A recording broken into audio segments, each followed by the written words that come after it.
The Apply Changes message indicates that you've made a change to a tool that you're choosing from the tool database. So let's take a look. I click on the icon to enter the tool database and I select my 1/2" end mill. I'm going to change my pass depth from 0.25 to 0.125 and I hit cancel. But the software asks me if I want to apply the changes, disregard them, or cancel altogether. If I hit cancel, nothing happens.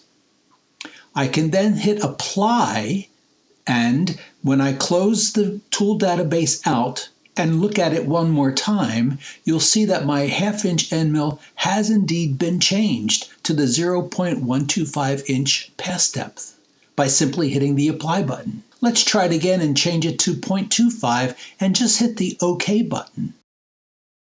Now let's see if that change has taken effect.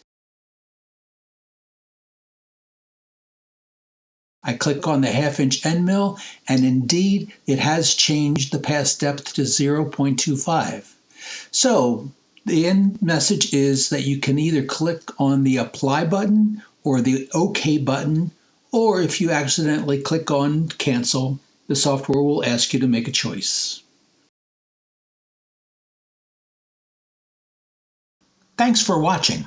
If you're finding this helpful, please subscribe to the channel so you don't miss future videos.